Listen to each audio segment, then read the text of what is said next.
Greetings and salutations, everyone. I hope everyone is doing well today. Wow, for the last couple of days I've had the trilogy from Tennessee. Some really terrifying encounters going on there. Tomorrow I'm going to be chatting with a gentleman from Kentucky who has had some terrifying encounters as well. But today I wanted to share with you some encounters that I've had sitting on my desk for a little while. A couple subscriber encounters, and some other stuff that I stumbled across. Before we get into today's upload, though, a couple links. As you know, I rely on my Patreon, my PayPal, and my merch to help this channel to continue to grow and go. All of those links are in the description below. I also have a second channel for creepypasta, fanfiction, and scary voice acting.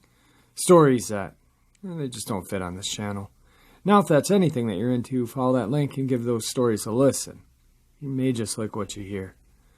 Also, Dogman, Frightening Encounters, Volume 1, written by Tom Lyons, produced and narrated by me, Jeffrey Nadolny, is available on Audible, Amazon, and iTunes. The link to that is in the description below as well. Now, I've taken enough of your time. Let's get on with today's encounters. Shall we? Today's first encounter is a subscriber submission. Hey Jeff, my name is NS and I live in Selkirk, Manitoba, Canada. This is in the prairies, central Canada. First of all, I just have to say I love your show, you're a great host. Last fall, my adult son had 2 encounters. I don't know if they were dogman or werewolves. We live about 20 miles north of Winnipeg. Selkirk has about 11,000 people here. The outskirts of town have a lot of trees. And we're situated along the Red River.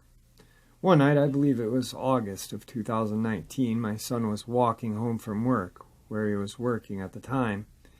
He was getting off shortly after midnight.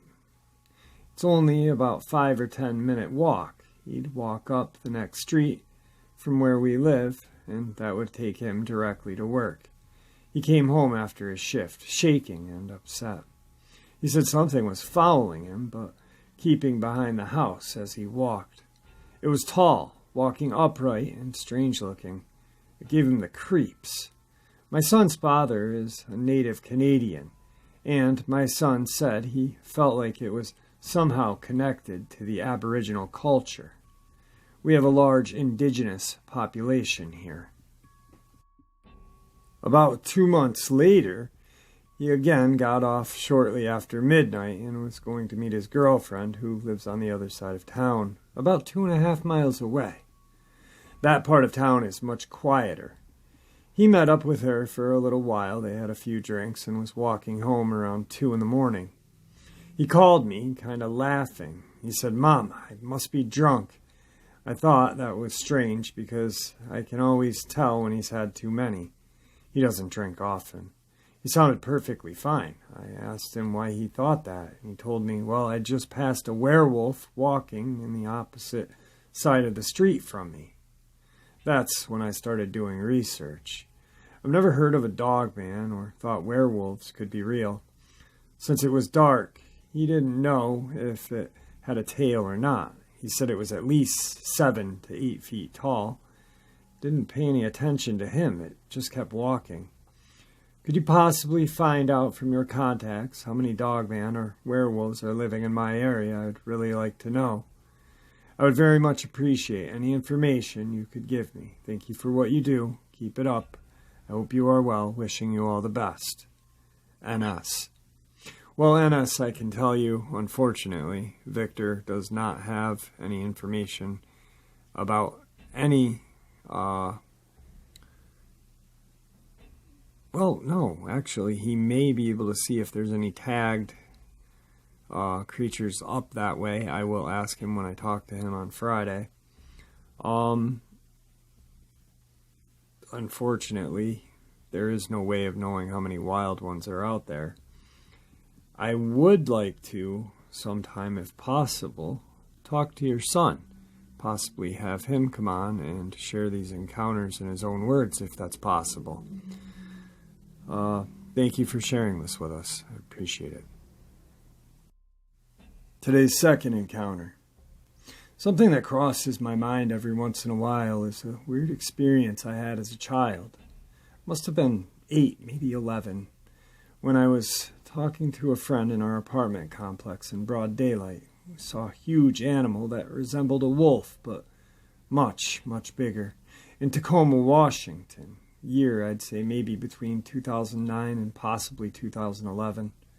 I knew it wasn't normal. In fact, I stood there shocked the whole time I saw it. It was staring at me, like it wanted me to see it. It's almost as if it had something to tell me and was trying or was communicating with me. I had a feeling it didn't want me to be scared, and I wasn't. Just in complete shock as I locked eyes with it. All it did was slowly walk until it disappeared around the corner. I would say it was maybe 5 feet in height, very large, but not too much visible muscle, pitch black, bright yellow, or red eyes. If you've watched Twilight, it looked very similar to the size and body. I don't think it was a Dogman, as its body didn't look human-like to me or hunched back. But also, it was so long ago I can hardly remember specific details. Edit, it was walking on 4 legs, not 2. I remember when I finally snapped out of it, I struggled to tell my friend what I had saw, as she had her back turned from the direction I saw it. I gathered all my friends in the complex so we could go look for it, but found nothing. It's bothered me ever since. I have a weird feeling as if I had a connection to this creature and just want to know what it could have been. Today's third encounter is a subscriber submission. I saw it in the comment section and a lot of other subscribers were chatting with him about it. I asked him to send it. He had an Owlman sighting in the La Tuna Canyon area. Well, here's my encounter, and I'm not a big storyteller or anything like that. I'm from San Fernando Valley. It happened where I live, La Tuna Canyon, in the city of Sun Valley. It's farmland area, close to the old roads that go to Palmdale and Bakersfield. So I'm coming home from work, and I'm walking a 3-mile trip. No, this is regular city. But when I come down to where I live, there's a big landfill where they collect concrete, I believe. Anyway, that's kind of an idea of how it looks. It's a lot of industrial areas until you get to the landfill area. That's where I live, in the farms. As I'm walking home, no, I didn't mention it was pouring rain and I'm on the skateboard, California surfing. Anyway, as I go to the landfill, I had this weird feeling to walk because I was at unease. And what was so weird is I got stuck thinking very deeply into life. Weird, right? Then I just start hearing the weirdest noise. It's a flapping noise. I look up and see this white owl with a wingspan of 7 to 9 feet. It's beautiful and majestic, but also very terrifying. I was only able to see the wing, sort of like how you would picture an angel. When I saw it, I booked home even faster. I couldn't see its body well. That's it. I don't know if this is juicy enough to hear, but I'd love to answer more questions. Maybe this post is worthy of your channel. This was real. The more I hear stories, the more it tells me this was not the regular Owlman. Today's fourth encounter. Marion County, Texas. First, my cousin was talking on the phone at about 9:30, 10 o'clock at night. His mobile home is way out in the woods with no neighbors, and we heard a loud and very unusual noise which sounded like a scream. He's been in the woods all of his life, and he has never heard anything like it before or since. It startled him enough that he had me get a large German Shepherd to keep around his house. Second, I went to his house every weekend during deer season to hunt. We put some feed out for the deer a couple of weeks before season started, and I positioned my stand approximately 100 yards from the feed. The first weekend of deer season, I was walking to my deer stand approximately 5:45 in the morning. It was cool, slight haze of moisture in the air like a light fog. Not light yet, but just starting to get to where I could see a little. I was walking a pretty fast pace through the woods on a trail that leads to my stand. I was watching the ground as I walked because the terrain's pretty rough. All of a sudden, I got a really weird feeling, froze in my steps. At that same time I stopped, I looked ahead of me, approximately 10 yards, and there stood something to this day gives me the chills to think about. I thought it was a person, because the first thing I saw when I looked up was eyes.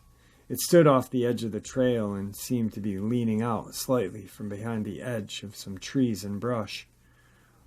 All I saw was its head and maybe the shoulder and arm.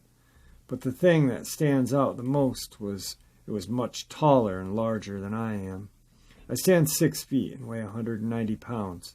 Its head was huge. It was positioned like it was watching me come up the trail.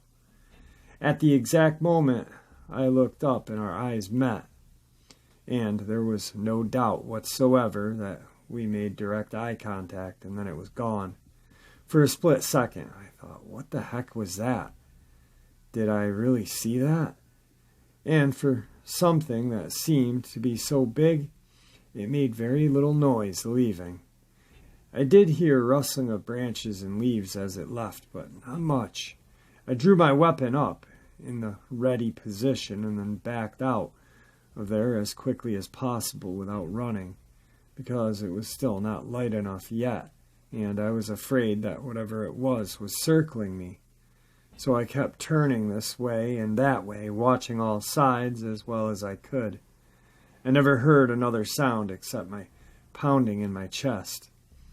I actually don't think I would make it back safely for the first couple of minutes. We've all heard that saying, fear nothing but fear itself. Well, that's a load of crap. In that same situation, I believe that any person would feel like I did. It was intense, to say the least. Today's fifth encounter, Polk County, Texas. This is what happened, as told to me by my sister-in-law, who lives with my wife and family. On this night, she had my baby daughter in the room with her on the bed. She was getting up to close the blinds to the window. She said she could see the stars up in the sky that she had noticed earlier that night. As she got up off of the bed, she turned to make sure her niece wasn't going to fall from being close to the edge. When she turned back toward the window, she noticed something looking in from the outside. It scared her so much that she grabbed her niece and ran out of the room to tell her mother, who was in the other room of the house. Her mother then called my place of work to have me come back to the house and take a look around.